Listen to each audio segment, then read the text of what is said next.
महाराष्ट्रभर, भारतभर, जगभर महाशिवरात्रीचा महापर्व चालू आहे. आपण पाहतो आहोत. आपण मीडियाच्या माध्यमातून, टीव्हीच्या माध्यमातून, युट्यूबच्या माध्यमातून पाहतो. भारतभर, जगभर हे सगळं चालू आहे. बरं, तुम्ही जरा कळेल असं बोलतो. महाराष्ट्र सोडला ना, महाराष्ट्र जे लोक तीर्थयात्रा करून आले, चारी धाम वगैरे, त्यांना विचारा. महाराष्ट्र सोडला ना आपला, तर महाराष्ट्र सोडल्याच्या नंतर या जगामध्ये सगळ्यात जास्त मंदिरं कशाची असतील तर भगवान शंकराचे आहेत. सगळ्यात जास्त मंदिरं कशाचे आहेत? भगवान शंकराचे. मी अजून बोलतो, ऐका ऐका ऐका. हे जे समोर शेजारी बसलेले असतील ते बोलत असले की त्याला सांगत जा, बोलत जाऊ नको. कीर्तनात बोललो की बेंडकुळी होतं. खोटं नाही बोलत, खरंच होतं. हा, म्हणून बोलत जाऊ नका. ऐका ऐका, ध्यान देऊन ऐका. बघा, महाराष्ट्र सोडला की सगळीकडे हे देवताची एवढी मंदिरं काय आहेत नाही का? आवडीच्या माणसाला हृदयात ठेवल्या जातं, तसं आवडीच्या देवाला हृदयात ठेवल्या जातं. ऐकता तुम्ही सगळे? भगवान शंकर हे आवडीचं दैवत आहे आणि लवकर प्रसन्न होणारी देवता आहे. सगळ्यात लवकर पटकन प्रसन्न होणारी कोणती देवता आहे तर भगवान भोलेनाथ आहेत. मी दोन देवाची नावं सांगतो, तुम्हाला पटतंय का? पहा, दोन देव असे आहेत की ते लवकर कृपाही करतात आणि चुकलं की माफही करत नाहीत. माझा स्वाभिमान आहे, माझा एक देव आहे पंढरीदीश पांडुरंग परमात्मा. तो चुकला तर एक दोन वेळेस माफ करतो, जाऊ दे रे माझा भक्त आहे. त्याचे विचार जरा जरांगी पाटलावणी आहेत. माझा आहे, जाऊ दे रे, काय होतं त्याला? अरे चुकला असेल, चुकला म्हणून झालं काय? मी हे वाक्य ध्यानात ठेवलेले म्हणून बोललो बरं का.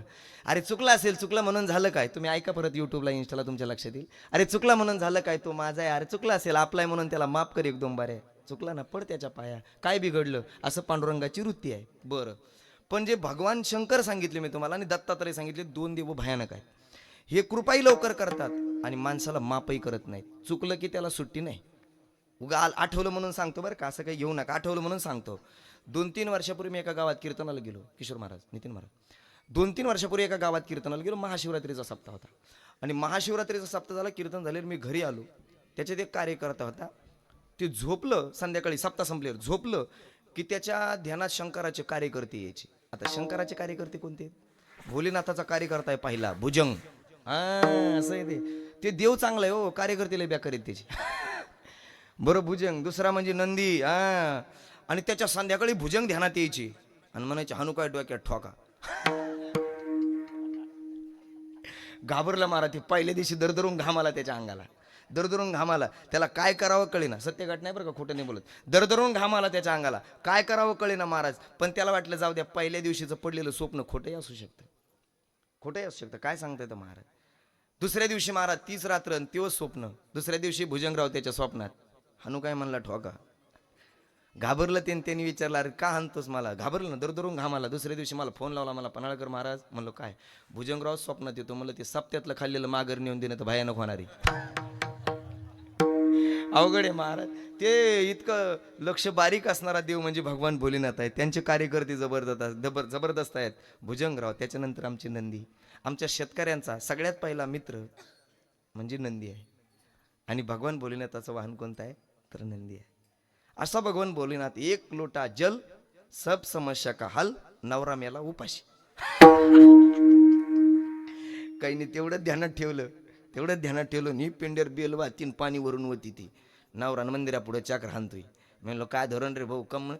ते म्हणलं गप ना महाराज. म्हणलं झालं काय? ते म्हणलं काही नाही, ती आतमध्ये बसली, पाणी होती ती, दूध होती ती, बेलवा तीन, मला लागली भूक.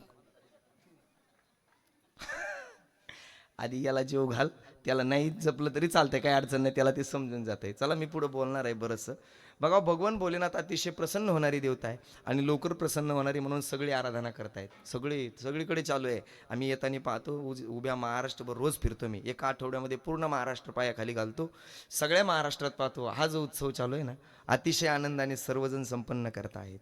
विशेषतः आमच्या महिला मंडळींचं आवडतं दैवत म्हणजे भगवान भोलेनाथ आहे. आवडतं दैवत आहे आणि सगळ्या त्याचे काय करतायत तर आराधना, भक्ती करतायत. आणि आपल्याकडे चांगला योग आहे. नुसतं भगवान भोलेनाथाच्या नावाने नाही, तर पंढरीदीश पांडुरंग परमात्म्याच्या वर्धापन दिनाच्या निमित्ताने सुद्धा मूर्तीच्या आपण संपन्न करत आहोत. भाग्यवान माणसं आहोत. चला, आजचा शेवटचा दिवस आहे. आज तुम्ही सर्वांनी ज्यांनी कामं केलीत ना, ज्यांनी थोडी सेवा केली बरं का नाना, ज्यांनी थोडी सेवा केली, त्यांना सगळ्यांना आज देवाकडे मागण्याचा अधिकार आहे. मागण्याचा अधिकार आहे. उद्या मिळण्याचा म्हणजे उद्या मिळणार आहे आणि आज मागावं लागणार आहे. आज जे मागणार आहे ते उद्या काल्याच्या कीर्तनात मिळणार आहे. उद्या आमचे काल्याचे कीर्तनकार महाराज आहेत ना, आम्ही दोघं एका पाठाला होतो बरं का, माऊली महाराजांनी. अतिशय गोड कीर्तनकार आहे उद्याचे. ते तुम्हाला देणार आहेत आणि आज मी मागणार आहे. आपण सगळे मिळून आपल्या मनातली मागणी देवाकडे व्यक्त करणार आहोत. खरं सांगू, देवाने आपल्याला त्याच्याकडे काही मागावं असं काहीच ठुलं नाही. सगळं दिलं महाराज देवाने आपल्याला. हाताच्या जागेवर हात दिला, पायाच्या जागेवर पाय दिला, कानाच्या जागेवर कान दिलं, नाकाच्या जागेवर नाक दिलं, डोळ्याच्या जागेवर डोळे दिले, जिथल्या तिथं जिथं तिथं तंत अवयव कोणी दिले तर माझ्या भगवंताने दिले इंद्रिय हात पाय कान, डोळे मुख बोलाया वचन, किंवा देवी दिला देह भजना गोमटा. पण लोक इथं आले त्याला विसरून गेले. हात तिनेच दिला का विसरून गेले लोक, त्याला मानत नाही. आपण खरं सांगतो मी, आपण सगळे धर्ममंडपात बसलेले मंडळी आहोत. आपण सगळे देवाला मानणारी मंडळी आहोत. ऐकता तुम्ही सगळे? ऐका, आपण सगळे देवाला मानणारे मंडळी आहोत. पण मी खरं सांगतो, हा धर्ममंडप सोडून बाहेर जा, देव नाही म्हणणारे लोक सुद्धा कमी आहेत सर, असा गैरसमज करून घेऊ नका. भरपूर लोक आहेत. जेवढे सप्ताह करा म्हणायला उभे असतात का, तेवढा सप्ताह कधी बंद पडेल याच्यावर सुद्धा टपून असतात. काय म्हणायचं अण्णा तुम्हाला? आता फक्त नावं सांगत नाही तर भांडणं लागतील. एवढे दलिंदर लोक जगाच्या पाठीवर आहेत, नाही म्हणू नका. जेवढे देवाला मानणारे लोक देवाच्या काळात होते, तेवढे देवाला विरोध करणारे लोक देवाच्या सोबत राहत होते. मी बोलतोय असं नाही, गीता बोलतोय, तुम्ही गीता वाचा. व जानंती माम मुढा, गीता माई बोलतीये. हो, भगवंताने सांगितलं अर्जुनाला, अर्जुना काय या जगामध्ये असे काही लोक आहेत की ते मला मानत नाहीत. पुढचा श्लोक आहे त्याच्या, मोघाशा मोघ कर्मानो मोघ ज्ञाना विचेतस, हे लोक मोघ आहेत. आता येत असं नाही, त्यावेळेसही होते, आताही आहेत आणि इथून पुढेही असणार आहेत. आपण त्यांच्यासोबत जगणार आहोत. बरं बरं, ज्याच्या गळ्यात माळी होते आता कोरोनाच्या काळात, आता कोरोना गेला ना, ज्याच्या गळ्यात माळी होते त्यांनी काढून टाकले. म्हणलं भाऊ तुम्ही कम माळ काढली हो? ते म्हणले व्हिटॅमिन्स वाढतं त्याने. म्हणलं काय असतं व्हिटॅमिन्स? ते म्हणले मायनाक्ष बरं तू काढून पाय ना महाराज, तुला कळून. आता माळीवर तर सगळं चाललंय आपलं, ती काढून कस कायचं मन कठीण. जसं कोरोनात तुमचं बंद पडलं होतं का कोरोनाच्या काळात, तसं आमचं बंद पडलं होतं. आमच्या गाड्या घराने लागल्या होत्या. मला कोणीतरी फोन लावला, किशोर महाराज म्हणले एका जागेवर गाडी उभी करीत जाऊ नका. म्हणलं कमून?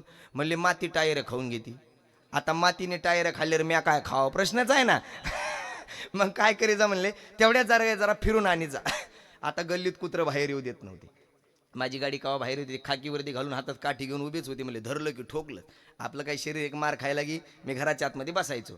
मोकार काय बसावं म्हणून मी आपल्या तेवढ्याच जागेत घी मागं घी पुढं, टाक मागचा गेअर टाक पुढचा गेअर, आपल्या तेवढ्या जागेत गाडी फिरवायचो. मी 2-3 महिने सुरुवातीला घरी राहिलो. नितीन महाराज 2-3 महिने सुरुवातीला घरी राहिलो. आमच्या घरच्यांनी मला जीव लावला. 2-3 महिने तिला वाटलं महाराज असे सापडत नाहीत आपल्याला, सापडे. 2-3 महिने घरच्यांनी म्हणजे माझं लग्न झालेलं आहे, माझ्याकडे बघून वाटत नाही म्हणून सांगितलं. आपलं जाता जाता केला इशारा. पाहुण्या रावल्याचं गाव आहे, उद्या कुणी विचारायला नको काय होतं वराजच्या महाराजाचं नाना. म्हणून सांगून टाकलं, बाकी काही नाही. बरं ऐका ऐका, 2-3 महिने मी सुरुवातीला घरी राहिला. आमच्या घरच्याला जरा बरं वाटलं. सकाळी उठलं का पोहे करू का महाराज, उपीट बनवू का महाराज, उपमा खाता का महाराज, मसाला डोसा बनवू का महाराज, पाणीपुरी खाता का महाराज. तुमच्याकडे धपाटे असतात का? धपाटे हा जमलं राव. तुमचं आमचं सारखं आहे. मग लय बदलले. मला वाटलं मी 4 तासाचा प्रवास करून आलो, काही बदललंय का? नाही नाही काही नाही. आमच्याकडं नवरा नीट राहिलं तर ठीक, नाही त्याला धपाटे करतात. तुमच्याकडं नाही माहीत बरं, मी आमच्याकडं सांगितलं उगं लागून घेऊ नका मनाला. अहो कठीण आहे मार. 2-3 महिने सुरुवातीला मी घरी राहिलो. आमच्या घरच्याला जरा बरं वाटलं. 2-3 महिन्यांनी मला घरच्यांनी विचारलं, म्हणजे महाराज म्हणलं काय तुम्ही 2-3 महिने घरी आहात, आपल्याला घरी राहणं परवडतं का? अरे मी म्हणलं मी आळंदीत एवढंच शिकलो, मला दुसरं काही येतही नाही. बाई महाराज म्हणलं काय आपलं कवा सुरू होणार आहे काय नो, हाताकडनं का भाऊ कीर्तन सांगितलं मी. मी म्हणलं अरे जोपर्यंत सगळं बंद आहे तोपर्यंत आपलं बंद राहणार आहे. बाई महाराज म्हणलं काय घरी राहणं आपल्याला परवडतं का? मी म्हणलं दुसरं काय काम करू मी, एकदम सोपं काम देते तुम्हाला. मी म्हणलं कोणतं? तुम्हाला काय करायचं एकदम सोपं. मी म्हणलं कोणतं? तुम्हाला काय करायचं एकदम सोपं. मी म्हणलं पण कोणतं? तुम्हाला काय करायचं एकदम सोपं.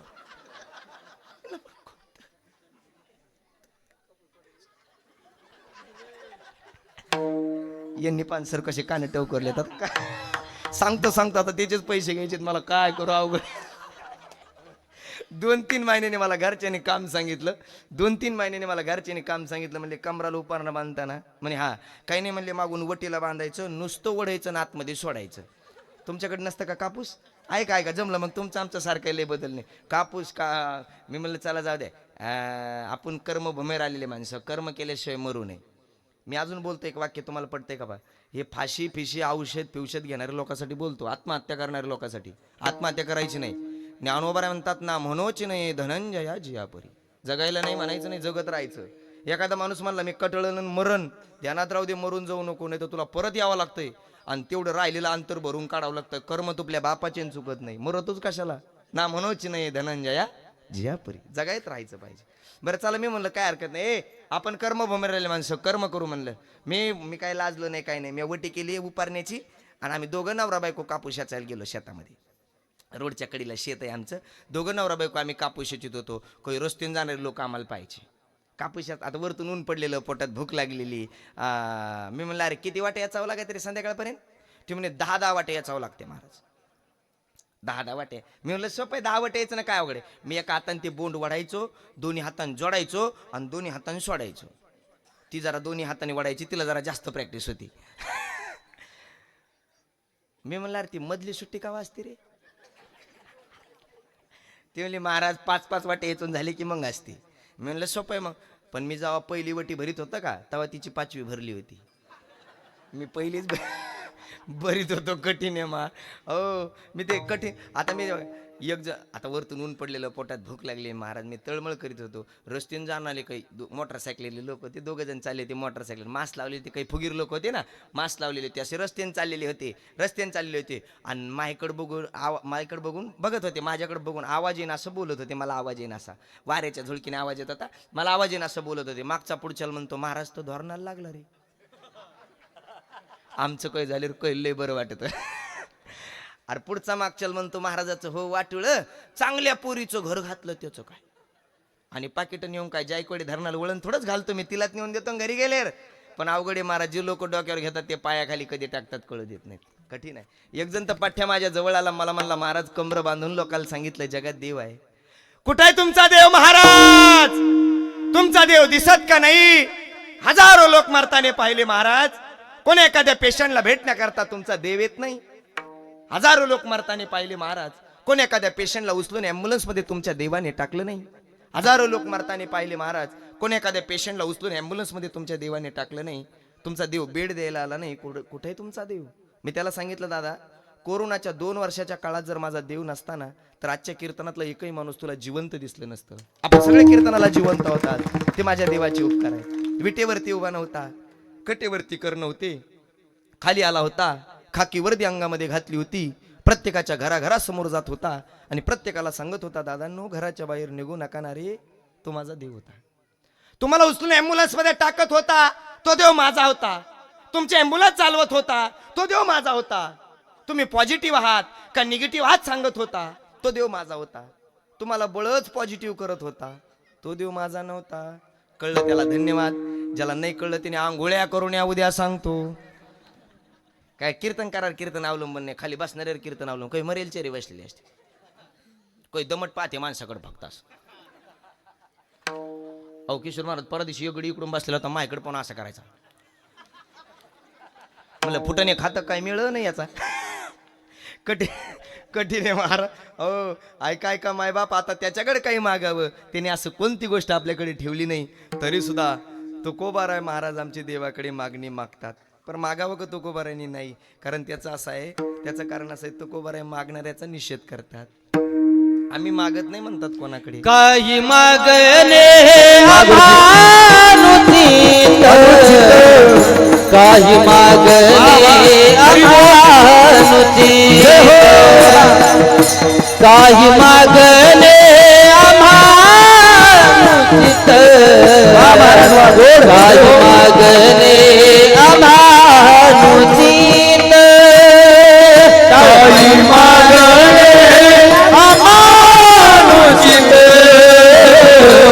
काही मागणे आम्हानुचित, काही मागणे आम्हानुचित, काही मागणे आम्हानुचित. वडिलांची रीत जाणत, वडिलांची रीत जाणत, वडिलांची रीत जाणत, उपवास पाळणे रखला गारवता, उपवास पाळणे रखला गारवता, उपवास पाळणे रखला गारवता, उपवास पाळणे रखला गारवता.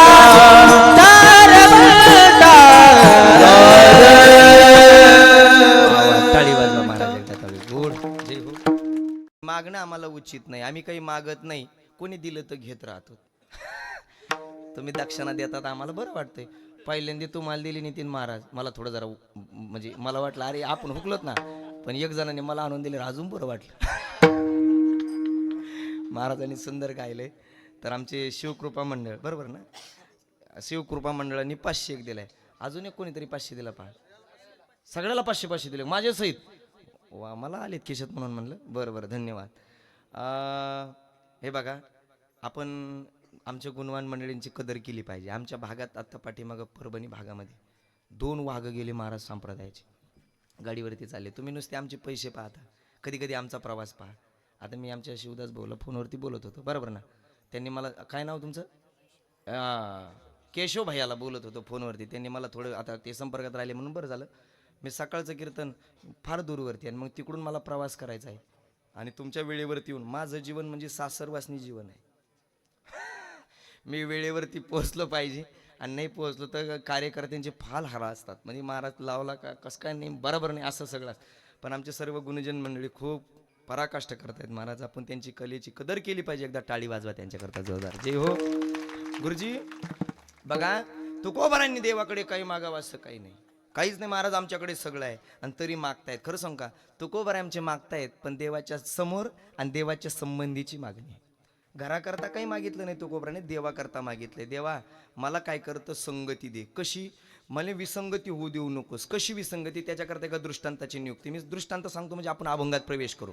बघा, आपल्याकडून जशा महाराष्ट्रातून दिंड्या जातात पंढरपूरला, तशा कर्नाटक भागातून येतात. कारण देव जो आहे ना तो भगवंत, तसा तो कर्नाटक भागातून आपल्याकडे आलेला आहे. कानडा हो विठ्ठलू कर्नाटक, अजून जर गाणं एक सांग. कानडा राजा पंढरीचा, जरा आवाज बसलाय माझा. कानडा राजा पंढरीचा,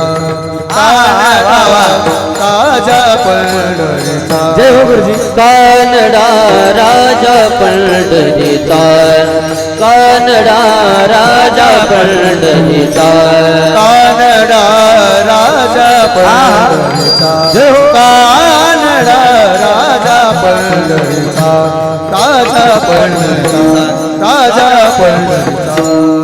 वा वा वा, वाजवा की राव. या टाळी वाजल्याचा एक फायदा आहे, संघचं जर असं करीत असलं की काय झालं काय अनुभव असं बरं राहतं त्याला जरा. महाराज कानडा राजा पंढरीचा तिकडून इकडं आला. ऐका, जशा आपल्या महाराष्ट्रातून दिंड्या जातात तशा कर्नाटक भागातूनही पंढरपूरला दिंड्या येतात. आमची पण पैठण ते पंढरपुराशी दिंडी असते नाथबाबांच्या सोहळ्यात पाठीमागे. आणि मग आमच्या दिंडीच्या शेजारी एक कर्नाटकची दिंडी उतरते. कोणती दिंडी? कर्नाटकची. आणि आम्हाला काय ती कोणत्या गावची काही कळत नाही, कारण त्यांचे आपल्यासारखे बॅनर लागलेले असतात, पण त्यांच्या बॅनरवर फक्त जिलेबीची येडी असतात.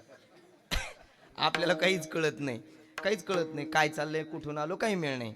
बघा बघा, पण आमच्या कार्यकर्त्यांनी मला सांगितलं म्हणे महाराज उद्या आपल्याला बुंदी करायची खायला. बुंदी म्हणता का तुमच्याकडे? लाडू म्हणतात, बुंदी म्हणतात, लाडू कळी असं बरेच नाव. आणि मग मी बोलले बुंदी करायची, काय करायचं म्हणे आपल्याकडे सगळं आहे बुंदी करायला, पण आपल्याकडे झाऱ्या नाही. झाऱ्या ती बुंदी काढायला लागतो ते नाही म्हणे. मग म्हणजे असं ते झाऱ्या नसल्यामुळं आपल्याला शेजाऱ्या कोण आणावं लागेल, शेजार धर्म वापरावा लागतो ना. मी म्हणलं चला त्यांच्याकडे घेऊन येऊ. पण आम्ही गेलोत, पण त्यांना काही भाषा कळे ना. आम्ही झाऱ्या मागत होतो पण त्यांच्या काही लक्षात येईना. ऐका तेवढ्यात एक गडी पुळपुळ आला आणि ते मला काय लागतं महाराज, असं काय लागतं महाराज शब्द ऐकल्याबरोबर मला जरा बरं वाटलं. अरे म्हणलं आपलाच गडी दिसतो ह्यो. म्हणलं अहो आम्हाला झाऱ्या पाहिजे. त्यांनी पटकन गेला झाऱ्या आणला. महाराज घेऊन जा पण वेळेवरती आणून द्या. तुमच्या महाराष्ट्राचा नियम आहे, तुम्ही नेतात पण देत नाही. काही एवढे दलिंदर लोक आहेत, पैसे उसने घेताना लय गोड बोलतात आणि माघारी द्यायचा टाइम आला की भांडणार येतात. अशी लोक आहेत. तसं अरे म्हणे माघारी. आम्ही म्हणलं काही काळजी करू नका, मी माघारी आणून देईल. म्हणलं चिंता करण्याचं कारण नाही. ऐका ऐकता तुम्ही सगळे ऐका. मग मी म्हणलं काही हरकत नाही. पण मी त्याला जाताना प्रश्न विचारला, म्हणलं दादा सगळे कर्नाटकी भाषा बोलतात आणि तुम्ही मराठी भाषा बोललात माझ्यासोबत, मला जरा बरं वाटलं. मराठी बोललात मला जरा बरं वाटलं. असं का? तुम्हाला कसं काय भाषा येते? ते मला महाराज खरं सांगतो मी तुम्हाला, मी कर्नाटकचाच आहे पण मी बाँड्रीवरला आहे. बाँड्रीवरला म्हणजे मी इकडाही नाही आणि फुल इकडाही नाही, मी मध्येच आहे. जे निवडून येईन त्याचा गुलाल अंगर घेतो, मी म्हणतो विजय झालो. काही बांधर असते ते इकडे या पक्षात नसते, इकडे या पक्षात नाही. कोणी निवडून आलं त्या आपलाच होतं ते. आपणच बांधा त्याला ठोकलं. अरे असं चाल बघा ते बांधावरती आणि मग ते दोन्ही भाषा त्याला अवगत. हो ऐका, दोन्ही भाषा त्याला अवगत होत्या आणि दोन्ही भाषा अवगत असल्यामुळं त्याने मला सांगितलं म्हणे महाराज काय हरकत नाही. मी झाऱ्याने याला काम संपल्याच्या नंतर आणून देण्याकरता गेलो, पण त्याने मला विनंती केली म्हणे महाराज अशी आमची इच्छा आहे तुम्ही आमच्या दिंडीमध्ये म्हणजे आमच्या लोकांना प्रवचन सांगावं. अरे म्हणलं मी झाऱ्या मागितल्याला त्यांना कळलं नाही, प्रवचन का कळलं माझं. ते म्हणले घाबरू नका महाराज, तुम्ही प्रवचनात एक वाक्य बोललात की तुम्ही थांबायचं आणि मी ट्रान्सलेशन करून आमच्या भाषेत त्यांना सांगत जाईल. भारी पद्धत म्हणलं अवघड आहे. चालतंय म्हणलं काय सोपं आहे, काय अडचण नाही. मी आपलं मला त्यांनी खुर्ची दिली बसायला, माझ्या पुढं माईक आला आणि मी बोलायला सुरुवात केली. खरं सांगतो मी तुम्हाला, मी बोलायचो आणि ते माझ्या भाषेत सांगायचो. मी बोलायला लागलो लोक अशी माझ्याकडं पाहायचे आणि मग ते सांगायला लागलो की लोक त्याला प्रोत्साहन द्यायचे. हो आता बघा मी विनोद केला लोक अशी आणि त्याने मला विनोद सांगितलं की लोक हसायचे. म्हणलं पहा आता गहू आपले पोळ्या यायच्या कारणच नाही ना आपण अरे मी बनवलेलं आहे म्हणलं सगळं. आणि ते हसायचे मला जरा बरोबर हे बघा. पण प्रवचन संपल्यानंतर ते माझ्या जवळ आलं. मला म्हणला महाराज, म्हणलं काय प्रवचन छान झालं, आनंद वाटला, बरं वाटलं, आमचे लोक खुश झालेत, प्रसन्न झालेत, पण एक काम करता का काय तुमचं कसं काय झालेलं आहे का नाही. मी म्हणलं माझं लग्न झालेलं आहे. म्हणजे आमच्याकडे एक पोरगी होती. म्हणलं आपलं झालेलं आहे. म्हणलं पुढचं बोल म्हणलं अजून काय. ते म्हणलं असा प्रकार आहे. म्हणलं आमच्याकडे एक मुलगी आहे, सुंदर हरिपाठ म्हणते, भजन म्हणते, काकडा म्हणते, पण आम्हाला पाहिजे पारमार्थिक माणूस. कोणी असेल तर सांगा तुमच्या महाराष्ट्रात, आपली मुलगी त्याला देऊन टाकू. मी म्हणलो एक काय मागतो, गावागावात 100 पडलेत. एक तेवढ्यात माय माग एक जण होता, त्याने माय द्वात्राला असं झटका आणला. म्हणलो काय, तेव्हा आमच्या घरचे नव्हते म्हणले लक्ष राहून दे म्हणून. म्हणलं हा राव खरं आहे. मग लगेच त्याला पुढे घेतलं. म्हणलं पुढे अहो म्हणलं मुलगा छान आहे, दिंडीत असतो, सेवा करतो. म्हणलं काही अडचण नाही, याला तुमची मुलगी देऊन टाका. आता आमचा शब्द प्रधान ठरला आणि लग्न करायचं ठरलं. दुसऱ्या दिवशी काल्याच्या कीर्तनात लग्न. ऐका ऐका ऐका आता काल्याच्या कीर्तनात आता लग्नाच्या पद्धती बदलल्या. जुना काळ वेगळा होता, आता वेगळा आला. जुन्या काळामध्ये मुलीला शालू घातल्या जायचा आणि मुलाला धोतर घातल्या जायचं. जुन्या काळात ज्याला धोतर घालता आलं समजा तो मुलगा शहाणा झाला, आणि ज्या पोरीला साडी घालता आली म्हणजे शालू घालता आला ती पोरगी शहाणी झाली, मग तिचं लग्न केलं जायचं. वयावर नाही, धोतर घालता येतं का. आता आमचे धोत्र पण पोर हसत येत. पण खरं आहे आता काळ बदलला सगळा का. आता काय आलंय ते घागरा का मागरा पोरगी उडी आणि तर चलत. आपण लग्नात गेलं पाहतोत ना आम्ही. अहो म्हणलं ते म्हणलं लोक बाबाच्या पाय पडावं, महाराजाच्या पाय पडावं, महाराजाच्या त्याच्यात पाय गुतला आणि बातक्यान खाली पडली. कुठं तिला तिचा जीव सांभाळणं व्हायना बिचारीला. काय जुन्या काळात शालू घातल्या जायचं किती. आपण आता लग्नात गेलो की इकडून नवरदेव उचलीत येत, लगेच तिकडून नवरी उचलीत येत, मग हार फेकायची बारी. आता नवरदेवानं हार फेकला तो बरोबर नवरीच्या गळ्यात गेला. नवरीने फेकलेला नवरदेवाच्या नाही, त्यांचं कशाला मरण आणतं. मी कुठं त्यांच्या म्हणलं कुत्र्याच्या गळ्यात गेला असं मला म्हण. सगळे त्यांच्या मागं लागू नका ना. कठीण आहे असं गळ्यात, कठीण आहे बा काळ बा. आणि मग ते लग्न लागलं आणि लग्न लागल्याबरोबर ठरलं.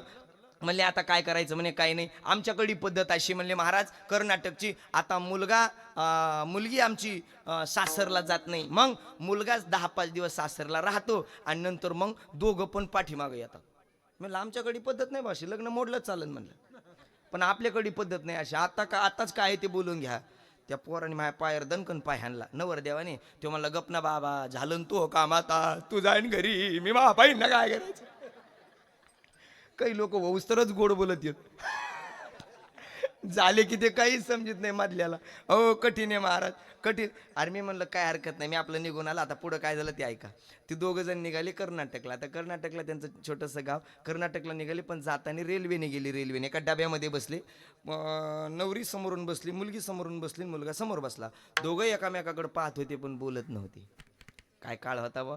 दोघं एकामेकाकडे पाहायचे पण बोलत नसायचे. काय संस्कृती गोड आहे बा आपली, फार विद्वान संस्कृती. जाऊ द्या, माझ्या संस्कृतीला शतशः नमन करावं अशी माझी संस्कृती आहे. अहो कशी संस्कृती नाही आयऱ्या गायऱ्याने बनवलेली. माझी संस्कृती ही हिंदू धर्माची संस्कृती आहे. काय गोड संस्कृती महाराज, अशी पाळली पाहिजे. खरं सांगू, हिंदू धर्माची संस्कृती आहे डोक्याला गंध लावणं. हिंदू धर्माची संस्कृती आहे बाप जिवंत असेपर्यंत होटावरती मिशा ठेवणं. हिंदू धर्माची संस्कृती आहे. मायबाप खरं सांगतो, मोठ्याचा आदर करणं हिंदू धर्माची संस्कृती आहे. सत्य बोलणं हिंदू धर्माची संस्कृती आहे. खरं बोलणं हिंदू धर्माची संस्कृती आहे. आणि दिलेला शब्द मागं न येऊ देणं हिंदू धर्माची संस्कृती आहे. खरं सांगतो, डोक्यावरती पदर घेणं हिंदू धर्माची संस्कृती आहे. नाही पडलेले पडू दे, आता त्यांचं नका विचार करू तुम्ही. पण डोक्यावरती पदर घेणं हिंदू धर्माची संस्कृती आहे. सासू सासऱ्याचा आदर करणं हिंदू धर्माची संस्कृती आहे. मायबापाला सांभाळणं हिंदू धर्माची संस्कृती आहे.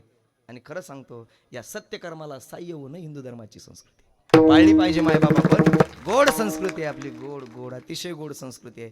महाराज पाळली पाहिजे. बघा तुम्ही, ऐका मायबाप, आता काय झालंय, दोघं जण एकाच्या समोर आहेत पण बोलत नाहीत, काहीच बोलत नाही, पाहतात एकामेकाकडे पण बोलत नाही. काय करावं? ऐका ऐका ऐका, आता झाला असा प्रकार. याला वाटलं आपण कुठून तरी बोलायला सुरू करू. याच्या मनात यायला लागलं, ही मुकी तर नसन ना, याला बोलता कमून येत नसन, ही का मुकीचं आपलं चांगलं नेमकी काय असन, असं त्याच्या मनामध्ये चिंता झाली. आणि मग त्याने बोला, नेमकी एक स्टेशन आलं, गाडी करारा वाजली, गाडी थांबली, आणि गाडी थांबल्याबरोबर याने तिला विचारलं, होय हे स्टेशन कोणतं आहे? ती म्हणली हे नेंद्री. त्याला वाटलं आता शिक भोईंजी आलंय. त्याला जरा बरं वाटलं, पण जाऊ द्या, त्याला एक आनंद वाटला. तो म्हणला ही मुकी नाही एवढं तर कळलेला बोलता येतंय. आगा का बरं झालं, आनंद वाटला त्याला. बरं चला, मला बोलायला तर सुरुवात झाली, काहीतरी बोलायला सुरुवात झाली, आपण अजून बोलायला सुरुवात. मस्त पाहत होता, पण ती काही बोलत नव्हती. ती तेवढीच म्हणली, पुन्हा गप झाली. ह्यानेंद्री शब्दाचा अर्थ होता, तुम्ही काय बोलता मला कळत नाही, तुमची भाषा मला समजत नाही, असं त्याचा अर्थ होता. पण याला वाटलं बरं झालं, गाड्या गावात. परत पुढचं स्टेशन आलं, गाडी थांबली, गाडी करारा वाजली, आणि याने पुन्हा विचारलं, होय हे स्टेशन कोणतं आहे? ती म्हणली ह्याने. त्याला वाटलं पहिलं भोईंजे, दुसरं कस का भोईंजे असं. पण चला, एका गावाची दोन नावं असू शकतात. एखाद्या वेळेस खुर्दा असू शकतं, एखाद्या वेळेस बुद्रुक असू शकतं, असतं ना गावाची नावं. ठीक आहे म्हणले, दोन असतील, काही हरकत नाही. पुन्हा गाडी सुरू झाली, पुन्हा गाडी याची पुढे गेली, पुन्हा गाडी करारा वाजली, पुन्हा गाडी थांबली. याने पुन्हा विचारलं, होय हे स्टेशन कोणतं आहे? ती पुन्हा म्हणली ह्यानेंद्री. आत्र मात्र तळपयाच्या मस्तकाला गेली. ही काय मग चेष्टा करते का? ही काय मग मेवणी आहे का? हिने काय मग चेष्टा करा? अच्छा, बाया मागत आलेल्या, हिने फक्त आता चौथ्यांदा मला आता मी आहे. आणि महाराज, महाराष्ट्राचं रक्त आहे, किती गरम आहे सगळं. महाराज असं ते तळतळून उठलं, काय करावं कळेना त्याला. पाचवं स्टेशन आलं, गाडी करारा वाजली, गाडी थांबली, आणि गाडी थांबल्याने पुन्हा विचारलं, होय हे स्टेशन कोणतं आहे? ती पुन्हा म्हणली यानेंद्री. यानेंद्री बनायचा, हात मागा घ्यायचा, आमचे तुकोबर आहे त्याच डब्यामध्ये असावे. महाराजांनी ते डबा पाहिला, आणि पाहिल्याबरोबर महाराजांनी अभंगाच्या पहिल्या चरणाची कानडीने केला मराठा प्रतार, कानडीने केला मराठा प्रतार, कानडीने केला मराठा प्रतार, कानडीने केला मराठा प्रतार.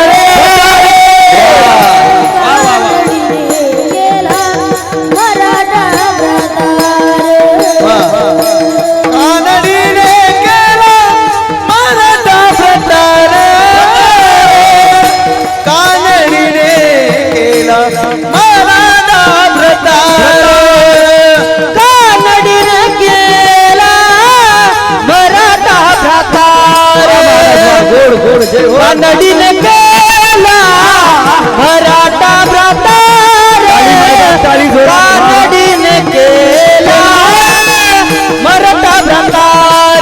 टाळहा. कानडीने केला मराठा प्रतार, कानडीने केला मराठा प्रतार. कानडीने केला मराठा प्रतार, एकाचे उत्तर एकाकडे. मराठा प्रतार, एकाचे उत्तर एकाकडे, एकाचे उत्तर एकाचे उत्तर तैसे माझे तैसे माझे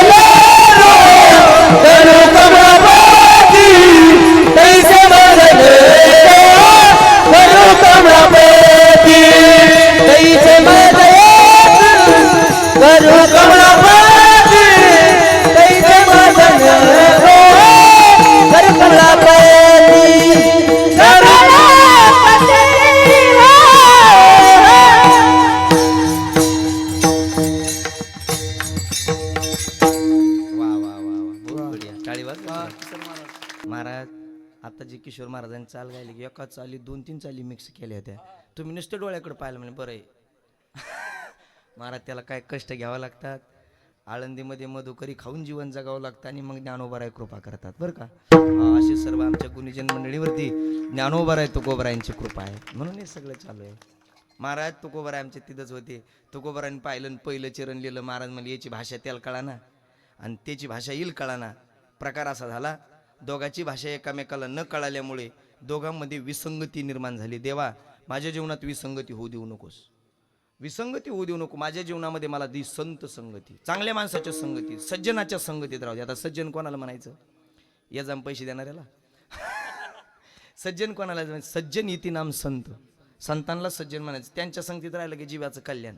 जीवाचं कल्याण. ऐका ऐका एक कल्याण सांगतो मी तुम्हाला. ऐका जीवाचं कल्याण कोणाचं झालं एकाचं सांगतो. आमचे तुकोबाराय घराच्या बाहेर पडणार एवढ्यामध्ये आवलीने आवाज दिला. आवली कोण माहिती ना तुम्हाला? तुकोबारायांची पत्नी. आवलीने आवाज दिला, महाराज कुठं? महाराज म्हणले भजन करायला चाललोय. महाराज कोणत्या डोंगरावर चालले सांगून जा. मला पहिला डोंगर पाहावा लागतो महाराज, मला दुसरा डोंगर पाहावा लागतो महाराज, आणि मग तुम्ही तिसऱ्या डोंगरावर सापडता महाराज. महाराज मला तीन डोंगर वलांडून तुमच्याकडे यावं लागतं याचं दुःख नाही हो, पण मी येऊपर्यंत तुम्हाला उपवाशी राहावं लागतं याचं दुःख वाटतं. याला पतिव्रता म्हणतात. पतिव्रतेची ताकद आहे. महाराज तुम्ही जेवल्याशिवाय मी जेवत नाही हो. तुम्ही गुरुचरित्र पारायण वाचा. गुरुचरित्र पारायणामध्ये 31वा 34वा आणि 36वा देवाचा पतिव्रतेचे लक्षण सांगितले. पतिव्रतेने कसं राहावं, कसं राहावं. पती जेवल्याशिवाय पत्नीने जेवू नये. पंक्तीला सुद्धा नाही, पंक्तीला जेव्हा जा, पंक्तीचं काही नाही बरं. पण पती जेवल्याशिवाय पत्नीने जेवू नये. आणि ऐका लग्न झाल्यापासून तर मरेपर्यंत मालकाला एकदा सुद्धा माघारी बोलायचं नाही. ती पतिव्रता. झोपल्या का तुम्ही? बाई महाराज मी तर त्यांना का धावते. मग तू नाही बसत याच्यात, तुला दुसरा नियम काढावा लागेल. पतिव्रतेचे नियम कसं राहावं महाराज. महाराज तुम्ही जेवल्याशिवाय मी जेवत नाही हो. कोणत्या डोंगरावर चालले सांगून जा महाराज. महाराज म्हणले भाकरीचं टोपलं घेऊन ये, तुला 3 रस्ते लागतील, कान लाव रस्त्याला, आणि ज्या रस्त्यातून तुला विठ्ठल विठ्ठल आवाज येईन त्या रस्त्याने ये. काय ताकद होती महाराजाच्या भजनाची. महाराज भजन करीत होते तर पायाखालची माती विठ्ठल विठ्ठल म्हणत होती, आणि जणीच्या गौरीला हात लावत होती ना ती विठ्ठल बोलत होती. काय ताकद असेल आमच्या भजनाची, काय ताकद असेल महाराज. हात लावल जणी तर विठ्ठल बोलत होती, आणि तुकोबारा रस्त्याने चालत होती तर विठ्ठल रस्ता म्हणत होता. आधी आमच्या भजनात आणि त्यांच्या भजनात बदल आहे. विठ्ठल विठ्ठल पांडुरंग, विठ्ठल विठ्ठल पांडुरंग. टाळी वाजवा. विठ्ठल पांडुरंग, विठ्ठल विठ्ठल पांडुरंग, विठ्ठल विठ्ठल पांडुरंग, विठ्ठल विठ्ठल पांडुरंग. विठ्ठल पांडुरंग, विठ्ठल विठ्ठल पांडुरंग, विठ्ठल विठ्ठल पांडुरंग, विठ्ठल विठ्ठल पांडुरंग, विठ्ठल विठ्ठल पांडुरंग, विठ्ठल विठ्ठल पांडुरंग, विठ्ठल विठ्ठल पांडुरंग, विठ्ठल विठ्ठल पांडुरंग, विठ्ठल विठ्ठल पांडुरंग, विठ्ठल विठ्ठल पांडुरंग, विठ्ठल विठ्ठल पांडुरंग, विठ्ठल विठ्ठल पांडुरंग, विठ्ठल विठ्ठल पांडुरंग, विठ्ठल विठ्ठल पांडुरंग, विठ्ठल विठ्ठल पांडुरंग, विठ्ठल विठ्ठल पांडुरंग, विठ्ठल विठ्ठल पांडुरंग, विठ्ठल विठ्ठल पांडुरंग.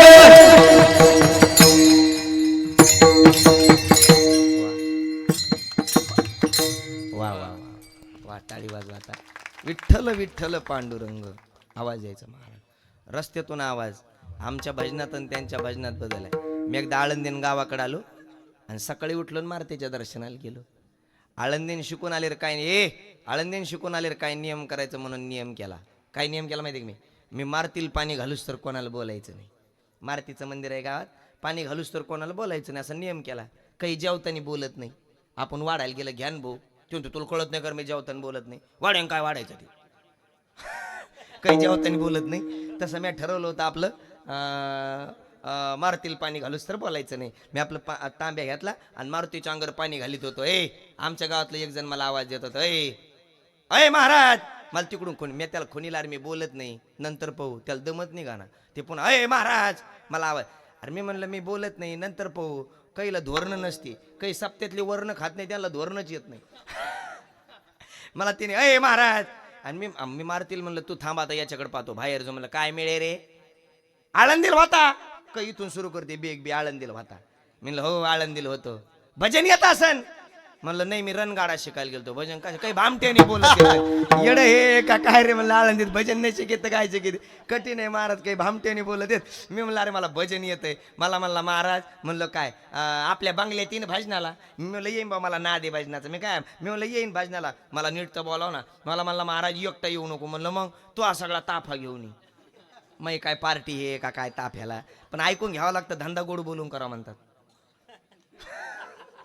अजून बोलतो मी, जे गोड बोलतंय त्याच चालतंय. हा ना खरं, जे गोड बोलतंय त्याच चालतंय. एखादा माणूस कीर्तनात खोट बोला म्हणजे त्याची नका तारीख घे जो महाराज खोट मोठ बोलतो. मी अजून बोलतो पटतंय का पाहतो मला. ज्याला राजकीय क्षेत्रात मोठं व्हायचंय, राजकीय क्षेत्रात मोठं व्हायचंय, ज्याला आध्यात्मिक क्षेत्रात मोठं व्हायचंय, ज्याला सामाजिक क्षेत्रात मोठं व्हायचंय, ज्याला उद्योजक क्षेत्रात मोठं व्हायचंय, मायबाप त्याला गोड बोलता आलं पाहिजे. गोड बोलतंय त्याच चालतंय. मेरे प्यारे देशवासी, किती गोड आहे. हाय काही अडचण? गोड बोलता आलं पाहिजे, मुद्दा आहे. लक्षात ठेवा, गोड बोलता आलं पाहिजे. मी म्हणलं काय हरकत नाही, मग तुपल्याकडे तर तुपल्याकडे. मी आपलं माझ्याकडे उपटा दिलं सगळं त्याने. मी मंदिरात गेलो, पुढून टाळा आड केले, मागून पखवाद आड केला, इकडून इना आड केला, इकडून पेटी आड केली. उचलत नाही तरी जोर लगा की हंस का ते उचललं आणि त्याच्या बंगल्यात आणून मांडलं. ते वटेरला झाकण असतं त्याला पोर्च का काय म्हणतात ना, त्याच्यात आणून मांडलं. आणि 10 वाजता आमचं भजन सुरू झालं. 10 वाजता आमचे सगळे भजनी गावातले गोळा केले म्या. सगळं भजन 10 वाजता सुरू झालं. आणि 10 वाजता भजन सुरू झाले. 10 वाजता बाहेर आला. मला म्हणला बाबा. म्हणलं काय काय लागत भजन्याला? म्हणलं कप कप एंट्री दे आम्हाला प्यायला. अरे तासामाग चहा लागत देत जाईन आपण काय भिकारी काय मला? मी म्हणलं दिवा. 10 वाजता त्यांनी एक एक कप चहा आणून दिला आणि पुढचं गेटचं कुलूप लावून घेतलं आणि मोठे कुत्रे बाहेर सोडले आणि आतमध्ये जाऊन झोपलं. ते पाठ 5 पर्यंत त्याची आमची भेटत नाही. मध्यरात्री आमचे भजनी दमले. ते म्हणले महाराज. म्हणलं काय? तू उक्त घेतलेले, तू आपलं पाय. म्हणले आम्ही चाललो. आणि मी म्हणलं तुम्ही कसं काय जाणार? जाता येतं म्हणले आम्हाला. काहीच्या हातात बॅटरी होत्या आणि काहीच्या हातात काठ्या होत्या. काहीने कुत्र्यावर काठ्या उघडल्या, काहीने गेटवर बॅटरी की चमकिल्या आणि काहीने गेटून उड्या मारल्या. मी आपलं बसल्या बसल्या पाहिलं. मी म्हणलं आपण का गेटवर चढलो आणि आपलं का धोतर गेटला गुतलं आणि आपलं का धोतर फाटलं. उद्या भोईन जायला धोतर नाही आपल्याला. कशाला कोणाच्या नादी लागायचं? ताईचा वैसणी करा एकचित्त. मोकार कोणाच्या दारात काय बसाव म्हणून पाठ 5च्या बारीला मी 2चा सूर धरला आणि काकडा सुरू केला. उठा उठा साधू संत साधा पुला आली हितो. काकडा सुरू केला. हो पण तिची सकाळची झोप मोडली. ते मायकडाला मला म्हणला बाबा. म्हणलं काय? अरे कवर उठा उठा जाण घरी आता. म्हणलं तुला काही लाज आहे का नाही रे? ते म्हणला बाकीचे कुठे? म्हणलं बाकीच्या गेटून उड्या मारता आल्या, मला कुठं धोत्रामुळं मारता आल्या. तुला लाज नाही रे? लाजाचं काय बाबा? आपल्या घरात 10-20 लाख रुपये आलते. कुठं वॉचमॅन ठेवा म्हणून तुपलं भजन ठुला आपल्याला का हरी खे का काय म्हणला? आपल्यातून त्यांच्यात बदल आहे महाराज. काही जीवन होतं महाराजाचं. महाराज भजन करीत होते तर पायाखालची माती विठ्ठल विठ्ठल म्हणते. ती ताकद आहे. माझी मजा झाली अनबरे वाचा. माझी मजा झाली अनबरे वाचा. माझी मजा झाली अनबरे वाचा. माझी मजा झाली अनबरे वाचा.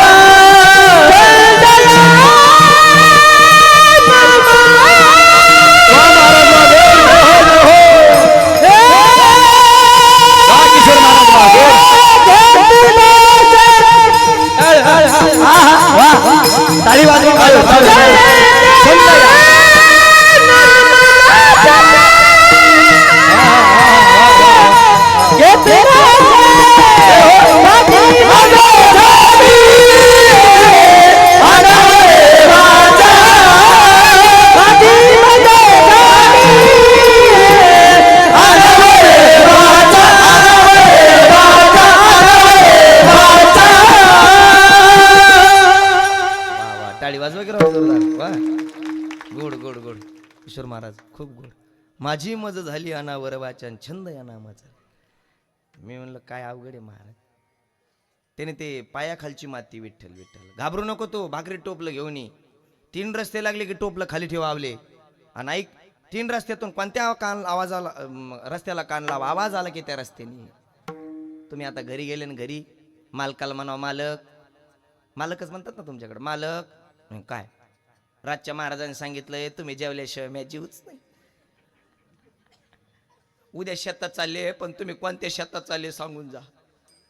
ते म्हणलं पप्पाच मी धुंदीत असतो, मी कुठं जाऊ शकतो. हे उत्तर समर्पक नाही, हे उत्तर समर्पक नाही. मला कधी खोन देऊन जा. ते म्हणलं घाबरू नको, तुला 2 रस्ते लागते, एक इकडे जाणारा, एक इकडे जाणारा. मग असा जेवणात डबा हातात घेऊन ये तू, आणि असा डबा खालतोय आणि रस्त्याला काढला, दोन्ही रस्त्याला राह. ज्या रस्त्यातून तुला पेताड आवाज येईन त्या रस्त्याने गेलेलं. आपल्यातून त्यांच्यात बदल आहे महाराज. काय जीवन होतं महाराजाचं. महाराज भजन करीत होते तर पायाखालची माती विठ्ठल विठ्ठल म्हणते आधी. मग आवली घरी आली, हातरल्या भाकरी थापायची. हातरल्या अशा भाकरी जुन्या काळात हातर भाकरी थापायची आणि चुलीवरती भाजायची. कॅन्सर होत नव्हता माणसाला. किती गोड आहे. हातर भाकरी थापायची आणि चुलीवरती भाजायचे. आमची आई पहाटे 3 वाजता उठायची सर. पहाटे 3 वाजता ऊसतोडीला जावं लागायचं. जुना काळ होता, परिस्थिती गरीब होती. हातरल्या भाकरी थापायची उठून पहाटे 3ला. पहाटे 3ला हातरल्या भाकरी. आमच्या गावात वैकुंठवासी लक्ष्मण महाराज बाठे बाबा होऊन गेले, फार विद्वान बाबा. आम्हाला ज्ञानेश्वरीच्या 3 ओव्या पाठ करायला द्यायचे. पण असं म्हणतात ज्याची तब्येत कमी असते त्याला भांडणाचा नाद असतो. माझा दिवस त्याच्यात निघून जायचा आणि मग मला काय वेळ भेटत नसायचा. पण ऐका का कोणीतरी सांगितलं पाठ केलं की ध्यानात राहतं. पाठ जाग येत नसायची बरं का. आता काय झालं माहिती आहे का, मी पाठ जाग येत नसायची, पण आमच्या आई 6 महिन्याचा काळ ऊसतोडीचा राहायचा ना, हातरल्या भाकरी पाठ उठून थापायची अशी. आणि त्या आवाजाने मायबाप मला जाग यायची पहाटे 3 वाजता. आणि मला पहाटे 3 वाजता जाग आली की मी उठून बसायचो अंथरुणावरती आणि काय करावं म्हणून हातामध्ये ज्ञानेश्वरी घ्यायचो आणि पहाटे 3 वाजता ज्ञानेश्वरीच्या 3 ओव्या पाठ करायचो. परिणाम मी कीर्तनकार झालो, उभ्या महाराष्ट्रभर फिरतो. माझ्या आईचे उपकार. माझी आई पहाटे 3ला उठायची. आता तुम्ही 9 वाजता उठा तर तुमच्या पोरांनी काय करा. काही नाही महाराज, म्हातारपणाला आमच्या कमरात लात घालावं एवढीच इच्छा आहे. तुम्हालाही लवकर उठावं लागेल मायबाप. कारण शास्त्र सांगतोय सुशुलो मातृपुण्येन पितृपुण्येन चतुरता. बोलू जरा वाक्य विदाऊट वाटेल बोलतो. पण आता हे बघा, जर सुशील मुलगा जन्माला आला समजा आईचं पुण्य आहे. चांगलं पोरग जन्माला आलं की समजायचं आईचं पुण्य आहे. आणि कर्तृत्ववान पोरग जन्माला आलं, कर्तृत्ववान, तर समजावं बापाचं भाग्य आहे. आता याच्या पुढचं माफी मागून बोलता, मला चुकीचं समजू नका, मी तुमचं लेकरू आहे म्हणून बोलतो. आता जर पोरग सुशील निघलं नाही, मूर्ख निघलं, तर समजावं आईचं पाप आहे. आणि जर ते कर्तृत्व शून्य निघलं तर समजावं बापाचं दुर्भाग्य आहे. म्हणून तुम्ही ठरवलं पाहिजे महिला मंडळींनी आपल्याला काय द्यायचंय. आमची आई, मी जर हरिपाठाला गेलो नाही ना संध्याकाळच्या, तर माझी आई मला जेवण देत नसायची. नियम कडक होती, नियम चुकू दिले नाहीत. पोरग एकुलतं एक असलं काय आणि नसलेलं निपुत्रिक म्हणून जीवन जगू, पण मूर्ख पोरग सांभाळण्यात अर्थ नाही. आमच्या आईचा नियम होता बरं हा. आमच्या आई बोलायची, मूर्ख पोरग सांभाळण्यात अर्थ नाही. घडवीन तुला तर छत्रपती शिवाजी महाराज, संभाजीराजे जसे जिजाबाई साहेबांनी घडवलं असं जमलं ग बाई. पण छत्रपती शिवाजी महाराज घडले कोणामुळे घडले? जिजाबाई साहेबांमुळे. असं जीवन असलं पाहिजे. चला, महाराज हातरल्या भाकरी तिने थापल्या, टोपल्यामध्ये भरल्या आणि त्याच्यावर हिरव्या मिरच्या ठ्याचा टाकला. हिरव्या मिरच्या ठ्याचा कळतो ना तुम्हाला. मी एकदा कोल्हापूर भागात जेवायला गेलो, नवरेन बायकोला आवाज दिला, म्हणे मी काय बाबाला चटका दिना. मी पळायला रस्ता पाहत होतो मागून, कुठून आपलं गेलं पळून, कुठून आधी लागव, तुम्ही बोलू नका. आणि मग असा आवाज दिल्या बरोबर कठीण आहे महाराज. हिरव्या मिरच्या ठेचायला म्हणजे बाई आली, म्हणली बाबा. म्हणलं काय कुठं देऊ चटका? म्हणलं ताटातच द्यावं हिरव्या मिरच्या. आणि मग त्याचं टोपलं घेतलं डोक्यात आणि निघाले. ऐकता तुम्ही सगळे ऐका, 3 रस्ते लागले. आता कथा सगळ्याला माहिती, मी त्यातला भाव इतका गोड सांगणारे भाव घ्या. महाराज का तसं टोपलं खाली ठेवलं आणि रस्त्याला कान लावला ना आवाज आला, पांडुरंग हरी जय जय पांडुरंग हरी. आणि आवाजाच्या दिशेने बाई पळायला लागली. आवाज येतो हे महत्वाचं नाही, माझा नवरा उपाशी आहे महत्वाचं. जिल कळालं तिला आवली म्हणतात. माझा नवरा उपाशी आहे ना, आवाज येतो हे काय महत्वाचं नाही. आवाज येत असतो त्याला नादे, पण पांडुरंगाला अजिबात नाही. आवाज येतो हे महत्वाचं नाही, माझा मालक उपाशी महत्वाचं आहे. कळालं. आम्ही आळंदीच्या सोहळ्यात, पैठणच्या सोहळ्यात, आमच्या देऊच्या सोहळ्यात काही महिला पाहतो, तिकडं फुगड्या खेळायला असतात सगळ्याच्या पुढं, ज्ञानबा तुकाराम, ज्ञानबा तुकाराम, ज्ञानबा. आणि मी म्हणलं काकू घरचे ज्ञानबा कुठे आहे? तो गावात 15 दिवस भीक मागत. माई बायको पंढरपूरला गेली, सावळ्यात गेलेली, 15 दिवसांनी येणार आहे. पण मग मला तर भाकरत नाही, मला भाकर जातात खायला, येणार ते माघारी 15 दिवसांनी. म्हणलं काकू घरच्या ज्ञानबाला जीव लाव. ताकद काय आहे महाराज. आता पुढचं चरित्र आहे का. आवली रस्त्याने पळत होते, पायाची काट्याची फांदी पायाखाली आतंकाने वेदना झाल्या. कुणी आहे का रे, कुणी माझ्या पायातला काटा काढेल का रे, कुणी आहे का रे. आवाज दिल्याबरोबर मायबाप एक माणूस दिसला. काय करत होता, खांद्यावर कांबळी हातामध्ये काठी चारतसी. धिनू सावळा जग जेठी. शेळ्या चारित होते म्हणले काय तुम्ही, गाया चारित होत ते शेळ्या काय तिथं. बरोबर असत्या शेळ्या मला तरी काय माहित. आज बरोबर महाराज गुराखी होता आणि पळतच आला. आल्याबरोबर देवाने काय केलं माहितीये का, तिचा पाय मांडीवरती घेतला. खरं सांगू मायबाप, जगाच्या मालकाने आवलीचा पाय मांडीवरती घेतला. आपला पाय त्याने त्याच्या मांडीवर घ्यावं एवढं आपलं मुळीच पुण्य नाही, पण किमान त्याचे पंढरपूरचे पाय या जन्मात माथ्याला लागते नि या एवढं पुण्य कमवून ठेवा मायबाप. निवांत बसून घडी घडी काळ वाट याची बाहे, अजून किती आहे अवकाश. सारखं वाट पाहतंय मी कधी उचलतो नि कधी मरत आहे. कोण म्हणतंय, काळ वाट पाहते. महाराज तिने पाय काटा काढण्याचे 2 नियम आहेत. आपण सगळे शेतकरी म्हणून आठवण करून देतो पुढे चलतो. 2 नियम आहे. पहिला नियम आहे, ज्या बाबळीचा काटा शिरला का तिच्याकडे पाहून वाकुले दाखवा लागते. आणि दुसरा जुन्या मंडळीच्या लक्षात येईल. आणि दुसरा नियम आहे, जिथं काटा भस्कारला तिथली जागा जर दिसत नसन, तिथं काय वॉटर फिल्टर थोडंच होतं मग. महाराज देव असं देवाने पाय घेतला मांडीवरती. कथा सगळ्याला माहिती, भाव भार गोड सांग. पाय मांडीवरती घेतला आणि तो काटा देवाला बोलायला लागला. कोण, काटा. काटा मी काट्याचा आणि देवाचा संवाद सांगतो, कान देव नाही का.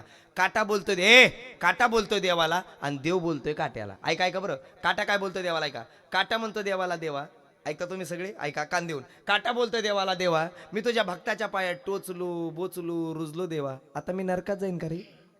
ऐका बरं, काटा काय बोलतो, पुन्हा एकदा ऐका. ओ ऐका ओ ऐका माऊली. काटा काय बोलतो देवाला ऐका. काटा म्हणतो देवाला, देवा मी तुझ्या भक्ताच्या पायात टोचलो बोचलो रुजलो देवा, आता मी नरकात जाईन का रे. देव बोलतोय काट्याला, नाही काट्या, नाही काट्या माझ्या भक्ताच्या पायात टोचणे आधी बोचणे आधी रुजणे आधी काय झालंय माहितीये का तुला. काय झालं, तुझ्या जिभेचा स्पर्श माझ्या भक्ताच्या पायाच्या रजकणाला झाला. आता तो पुढच्या जन्मात बाबळीचा काटा होणार नाहीस. पुढच्या जन्मामध्ये बाबळीचा काटा न होता माझ्या बायकोच्या म्हणजे रुक्मिणीच्या अंगावरचा एखादा सोन्याचा दागिना होशील, एवढं तुझं पुण्य प्राप्त झालं.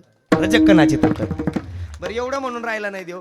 देवाला पुढे काट्यान पुन्हा विचारलं, संपलं. काट्यान पुन्हा विचारलं. काटा म्हणला, शेवटचा प्रश्न विचारतो, तुझ्या भक्ताच्या पायात टोचलो बोचलो रुजलो देवा, ठीक आहे, पण देवा तुला 56 प्रकारचे भोग उज्जैनला खायला भेटतात, तरी सुद्धा 56 प्रकारच्या भोगाचा त्याग करून आलास आणि हिच्या पायाचं रजकण खायला आलास, असं हिच्या पायाच्या रजकणात काय आहे.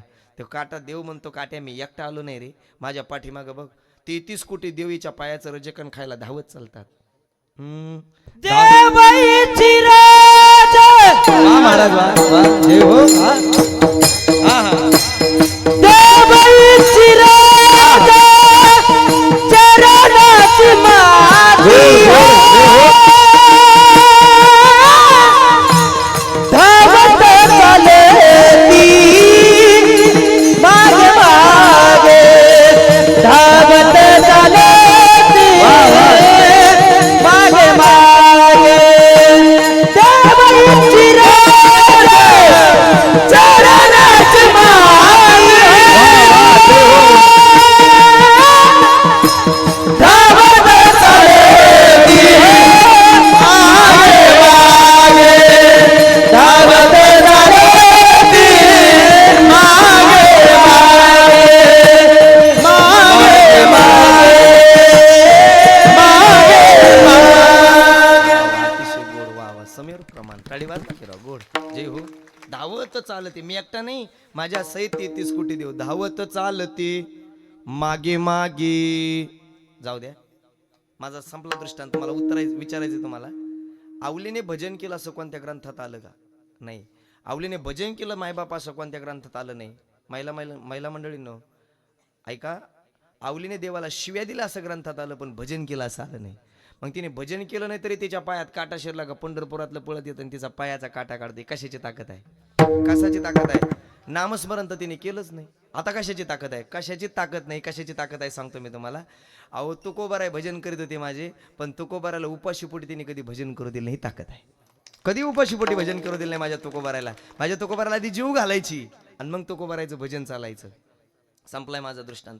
तुकोबारायच्या संगतीत फक्त जीव घालण्या इतकी संगत घडली तुकोबारायांची आवलीची. किती जीव घालण्या इतकी. तर संगतीची ताकद अशी निर्माण झाली. मायबाप पंढरपुरातलं पळत आलं आणि तिच्या पायात काटा मोडला म्हणून पाय चाटला. कुणी? देवाने. ही कशाची ताकद आहे? त्या संताच्या संगतीची ताकद आहे. देवा मला काही करू नको, तुला द्यायचंय ना तर मला संत संगती दे अभंगाच्या दुसऱ्या चरणात. तैसे मजना को करो कमला तैसे मजना को करो कमला तैसे मजना को करो कमला तैसे मजना को करो कमलापति तैसे मजना को करो कमलापति तैसे मजना को करो कमलापति तैसे मजना को करो कमलापति तैसे मजना कमलापति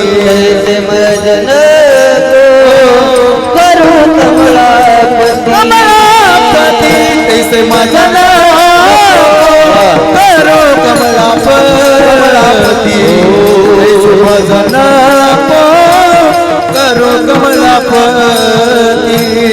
ऐसे मजना करो कमलापति ऐसे मजना करो कमलापति तैसे मजना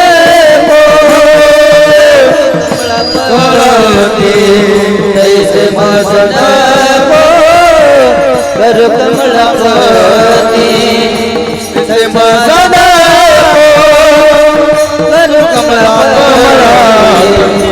तैसे मजना को करो कमलापति